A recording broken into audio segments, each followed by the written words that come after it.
Welcome back. As we said right before the break, we have SIB joining us, and they had their first press conference for 2023 yesterday here in Belize City. And so we are joined in studio by Diana Castillo Trejo, and she is the acting director general at SIB. And also joining us via Zoom, we have none other than Tanisha Chavarria, and she's the acting manager of our Census and Surveys Department. Very important department for Belize and for what's going on right now. Good morning, ladies. Good morning, ladies. Good morning. All right, and so we want to kick off the conversation right away. Just basically to jump into it and talk about what yesterday's press conference and presentation focused on. Just a general overview of what we presented yesterday. Okay, good morning and thanks for having us. Yesterday we did, as you said, our first press conference of the year, and we were presenting statistics that we completed at the end of 2022. Okay. So we presented the unemployment rate for October 2022. We presented an unemployment rate of 5%. It's rather low, so there were a lot of improvements that we saw within the labor market that we reported on. In terms of the economy, we presented the third quarter gross domestic product statistics. And for the third quarter, what we saw was that the economy grew by 12.8%. And there were strong performances in several of the industries and the secondary and tertiary sector that we also reported on. And then we shared inflation rate statistics up to the month of November. And for the first 11 months, that's practically all of 2022, what we saw was on average inflation was at 6.2%. As you may very well know, food and fuel were the two main things that were driving that. And then we also shared our merchandise trade statistics. And again, for the first 11 months of the year, imports were somewhere around $2 billion. We saw exports of over $400 million.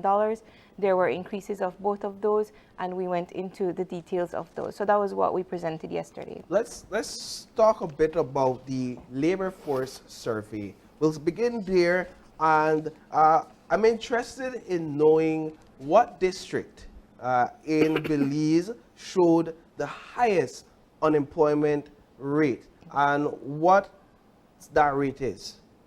Okay, the highest unemployment rate was in the Stan Creek district. That was 7.8%.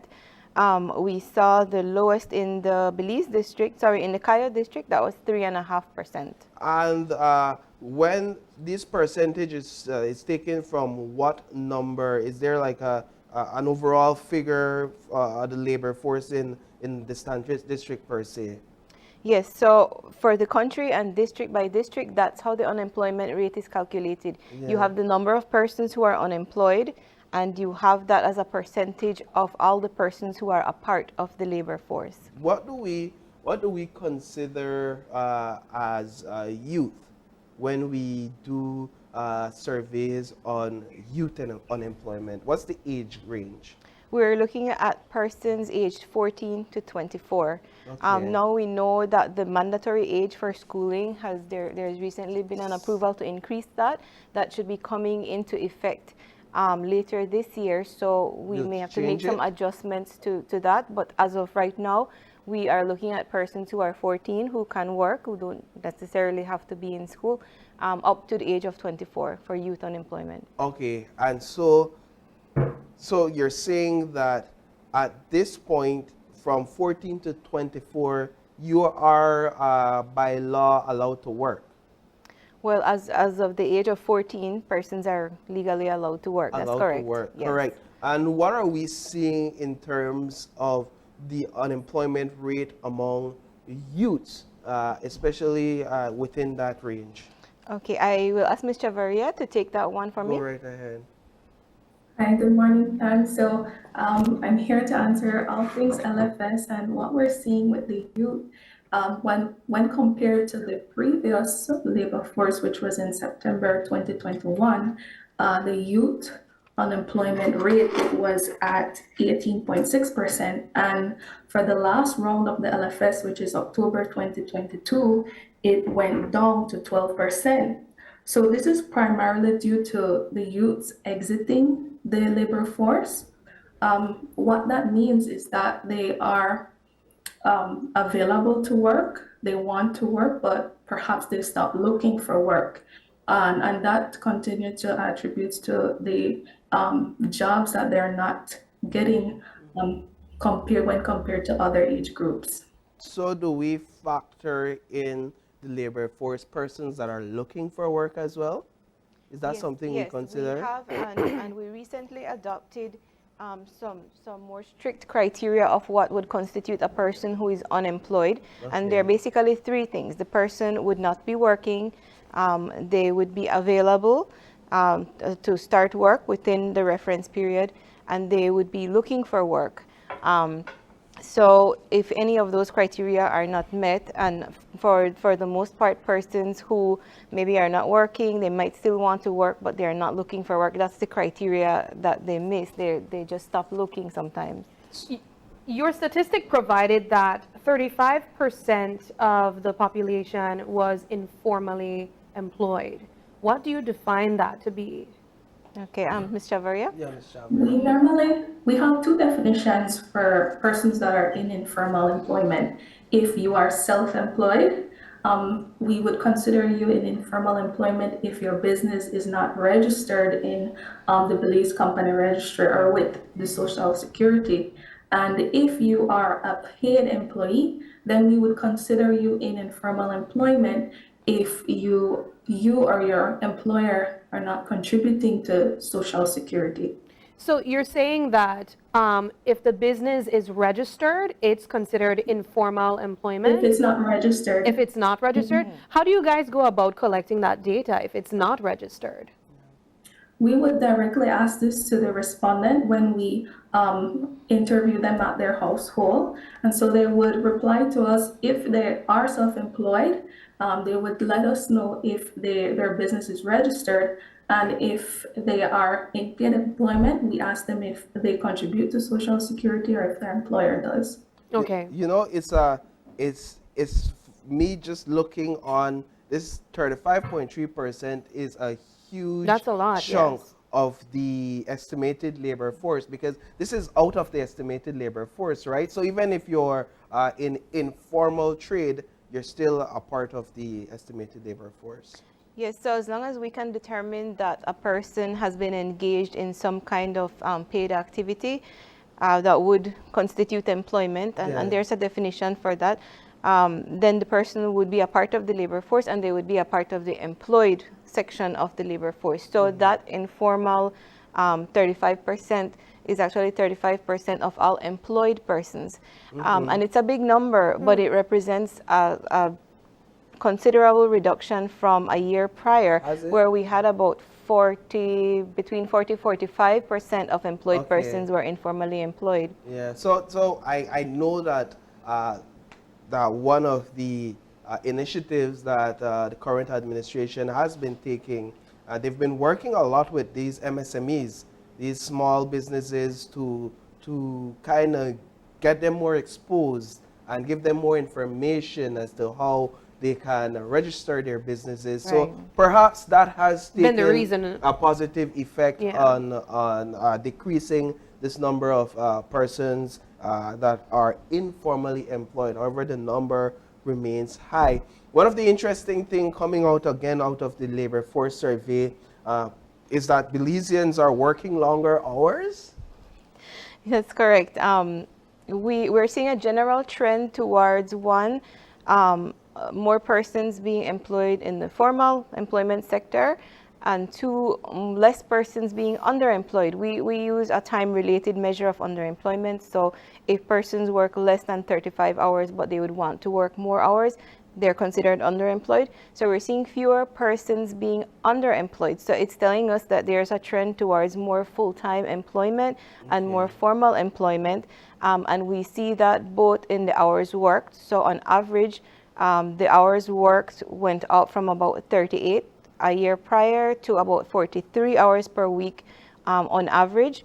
And we also are seeing it in the average income. There was about $180 increase in the average monthly income.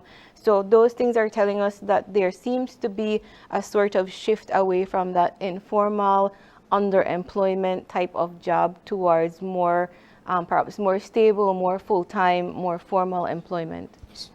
Added to that, I noticed that you guys even had a breakdown of the average national monthly income.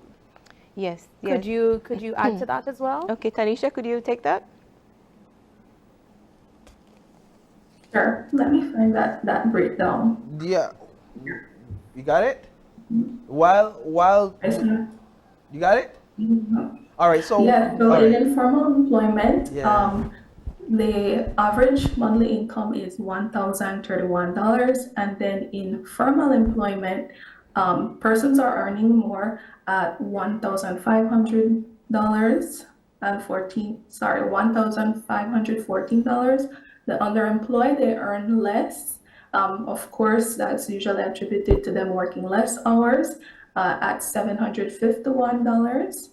And all employed person, this includes everybody in this group, whether they're informal, formally employed or underemployed, they earn an average monthly income of $1,357. What are we seeing? I think you made mention of it just now. Is this somewhat of an increase from years past? Yeah. It is an increase from September of 2021, and it's sort of normalizing to where we used to see it prior to COVID. I think just prior to COVID, it was around 1,200 and something. So it's a little bit higher than that. We had seen a drop with all of the adverse effects on the labor market that happened due to COVID, and so we're seeing that sort of returning upwards again. Okay, so it's sort of a return, a balancing of per se. Yes. You know what I'm seeing here from the labor force survey, the trend seems to be that you have less unemployed, you have people working longer hours, you have people making more than they were making during COVID. You have less people in the informally employed category. This is encouraging. Yes. This is encouraging statistics, and I know you're supposed to be neutral on this grounds, but in terms of collecting this data and seeing all of these statistics, what is your view or your overview of how the trends have been taking place? Well, if you look at not just the labor force, but also our statistics on the economy, what it's telling us is that our economy is apparently a bit more resilient than we thought it was when COVID first hit us, for example. Its recovery has been relatively fast. We saw, for example, in the labor market, when we thought that, or when there was a large number of jobs lost, we saw a lot of people moving into the informal sector. People were creating their own employment. They became self-employed. They started small businesses. And now that there is a return of more formal type jobs, people are apparently shifting back into that, into something more stable, into something where the pay is higher. So it would seem that there is more resilience than maybe we would have thought. And that's evident also in the strong performance that we've seen in the economy. Now, the thing that our people continue to grapple with is high inflation. We haven't seen inflation this high in decades. And that is a worldwide thing. It's not just something that we are experiencing here, but it is something that our people will be feeling the effects of until such time that our inflation rate sort of normalizes back to what we are used to. Yeah, and I remember the dark clouds looming over us during COVID, the negative outlook, the despair, the thoughts of whether or not we would ever get over this. So way to go, Belize. Way to go, Belizeans, for these encouraging statistics. We want to jump into some stats on the GDP. for those Belizeans who may not be aware what we're talking about when we speak to gross domestic product, because I'll be honest in admitting that for me, I was at that first, I didn't understand what we meant when it said GDP, and I looked it up, and I still didn't fully get it. So what are we talking about? Okay, basically what we're talking about is just the value of everything that we produce in the country within a certain period of time. So it's our goods, it's our services, it's the things that we manufacture, it's everything that we produce within our borders in Belize within a period of time. Okay. So that's what we're looking at. And for the third quarter, which is what we presented yesterday, we saw that compared to, and this is how we measure growth, we compare to the same time period in the previous year, compared to the third quarter of the previous year, we produced 12.8% more goods, services, everything than we did in the third quarter of 2021. The value of everything that we produced in the country in that period was $1.176 billion. Wow. So, you know, again, very encouraging performance. We saw some declines within the primary sector, within agriculture specifically, and that had to do with some of the challenges that the banana sector is experiencing at this time. But within other sectors, especially within tertiary services, and that makes up the bulk of our economy, we are 2/3 a services economy. There was very strong growth in things like tourism, wholesale and retail trade, transport, you know, so overall the performance was very strong in the third quarter.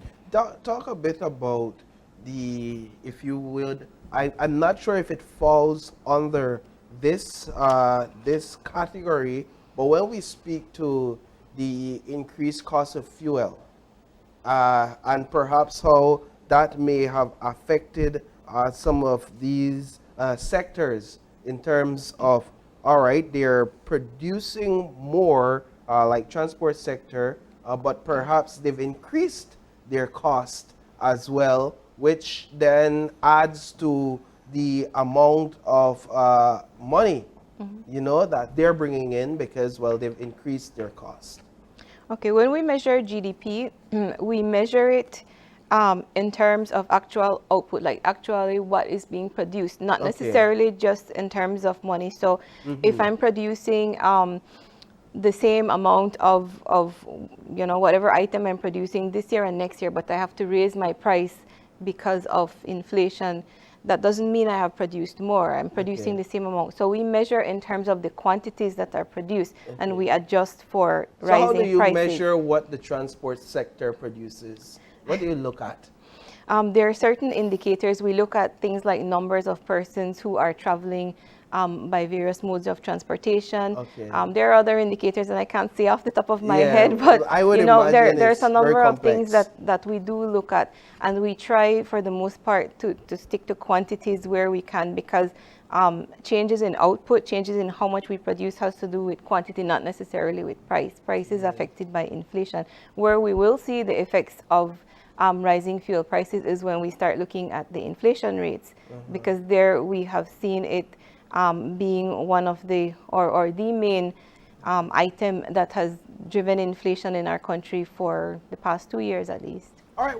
So to talk about the positive news, you guys provided information on the total value of goods having an increase of $133 million. What were the sectors that contributed to that? Okay, so as I said, we saw growth mainly in the secondary and tertiary sector. Secondary would be our manufacturing, construction, electricity generation. Those were the ones where we saw a good deal of growth.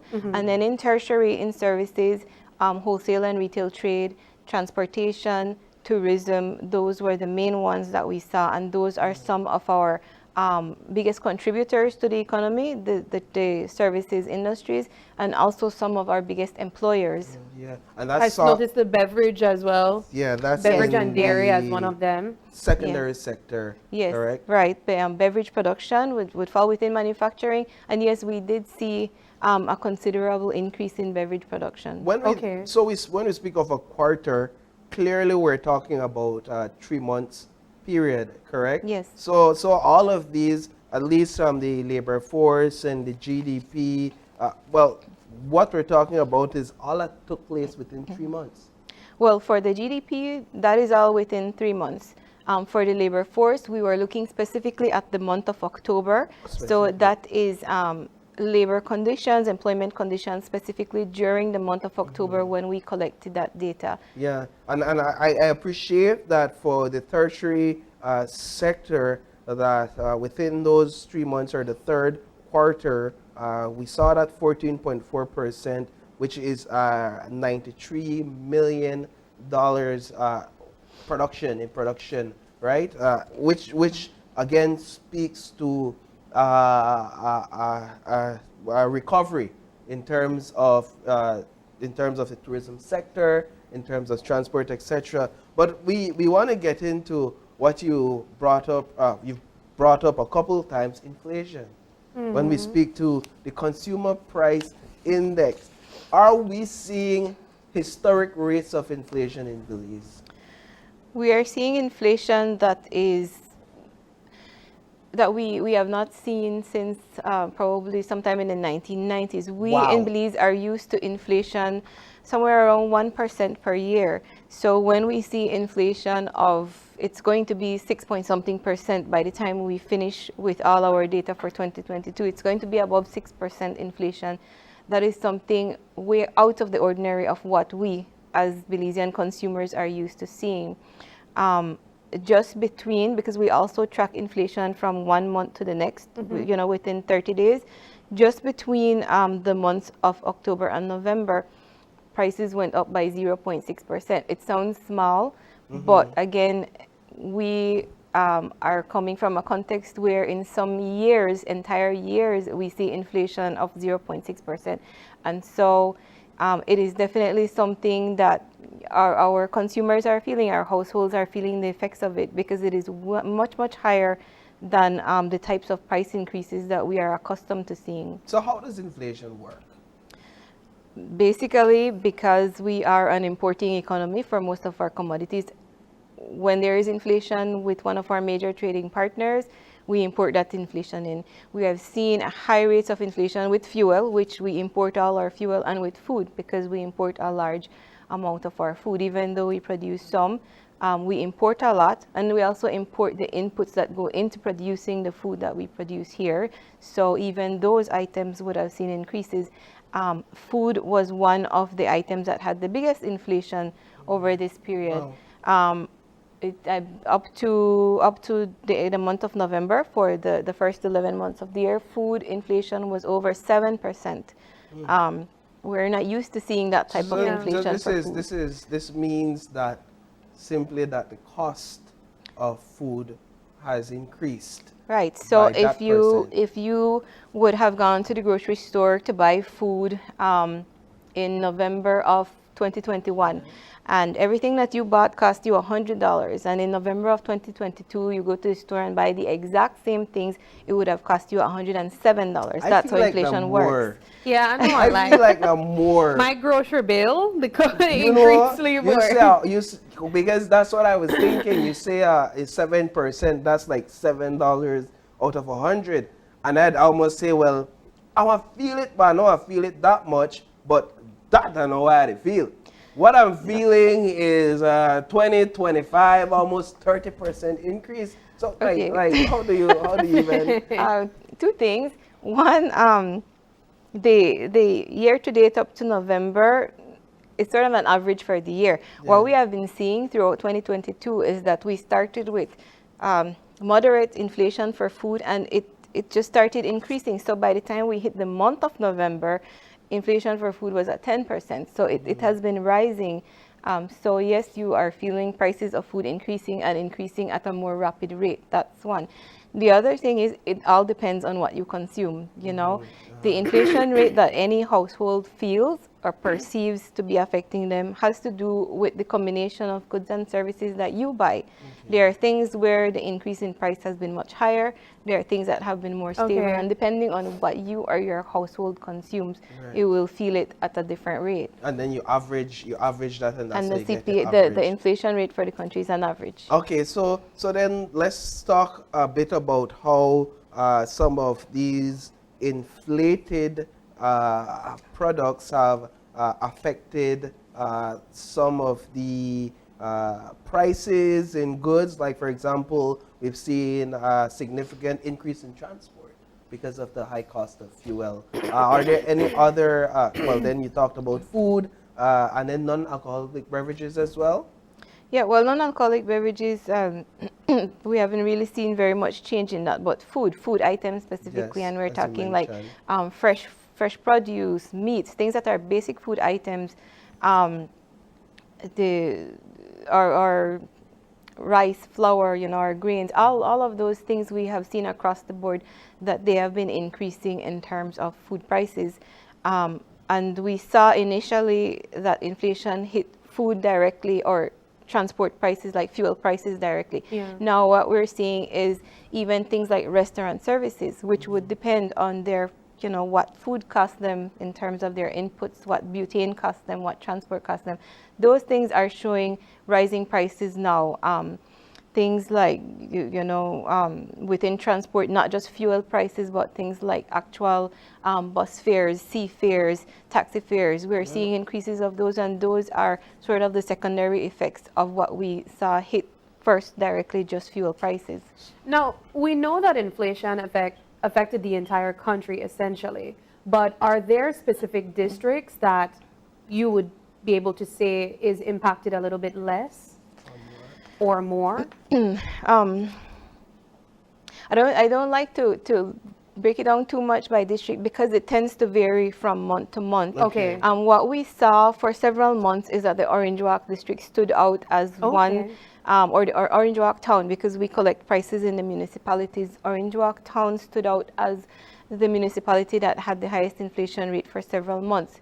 And we saw that Belmopan, while inflation was still high in Belmopan, was at the lower end of it. It's a little below average. And now what we see in November is that Punta Gorda is the one that has the highest. So it tends to move. It fluctuates from month to month.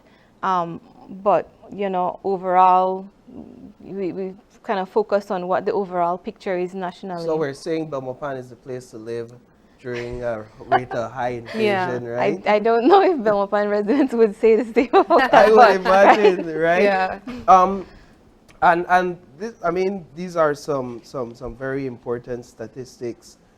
They tell us a lot about what's happening with our economy. I wanted to ask, though, how do you guys go about collecting data on inflation? And I only ask because do we go to the stores and find out the price? Because I know as well price gouging is an issue here in Belize. How do we, your data collectors, ensure that they're not being, per se, deceived in terms of the cost of a good on the shelf, which may be gouged and not the actual inflated price? And of course, they inflate their prices, but illegally doing so. Okay, yes, we do collect directly from the stores. We have over 1,000 stores that we collect data from every month and every quarter. And what the price collectors do is they go with their list of very specific items that they're getting prices for, and they try to get the prices directly of what's listed on the shelf. So for the most part, items will have a price that is listed there, and that's what they will collect. At times they have to ask, and so if you're asking whether or not there is a possibility that they might give our price collectors one price, and then when consumers go to purchase they quote them something else, that's possible in a case like that. But for the most part, they are to collect prices that are listed and displayed somewhere. Now let's talk about something, a final topic, something you brought up, you've been bringing up as well, which is the fact that Belize imports most of what we consume. We import a lot. And we've seen from the data from January to November of 2022, for the entire, almost the entire year with the exception of 1 month, that our importation, the value increased by almost 32.7%. Let's talk about that. Okay, that's the general trend that we've been seeing, and it's a couple of things. You know, when a couple years ago, when the pandemic first hit, there was sort of a constriction in terms of the quantity of imports that we were bringing in, and so as economic conditions started to recover, we tended to see imports increasing as well. That corresponded with that we increase the things that we consume. We import the things that we consume. We import the things that we use as inputs into producing things, and so naturally, as the economy grows, we expected to see imports increasing. The other thing is that prices are increasing. So the value of imports also has to do with the price of the things that we are importing. Yes. Right. So if prices are increasing within the countries that we are importing from, we will also see that reflected in our imports bill. On the other hand, the fact that commodity prices have been higher in the world market, that has been a bit of a benefit to our exports, because most of our major exports have been getting higher prices on the world market. So things like sugar, things like marine products, all of those products have been getting higher prices, and we have seen that translate into increases in revenues from those products as well. So let me ask you one final question. What was the most surprising statistic for you coming out of this latest report? For me, it would have been the unemployment rate. I think we were expecting a relatively strong economic performance, but that the unemployment rate was so low was a bit surprising. We, in fact, went back and checked and rechecked to make sure that this is not a mistake, that we're not misclassifying people and making that calculation incorrectly. So for me, that would have been, but as you said, it certainly seems to be encouraging news. Well, Ms. Trejo, Ms. Chavarria, we want to thank you both so much for being on set with us. Thank you for the amazing and most important work that you both do in keeping the nation informed on these stats that we need to carry out our daily lives and daily activities. So, in fact, before you leave, we need to just ask for an update on the census. Where are we with that, and when do we expect to see some data coming out of the census? We are on the very tail end of it. We are wrapping up the remaining households in Belize City. We expect to have that completed by the end of next week. In terms of data, we are still targeting the end of June to have some preliminary results. So what we are looking at internally is what we can do to speed up and boost up our data processing capacities, so that even though we have had these delays, we can still have something to share with the public at the end of June. So that is where we're at right now. And we can expect a press conference at that time. Yes. All right, well, we'll definitely have that conversation when that time comes around, okay?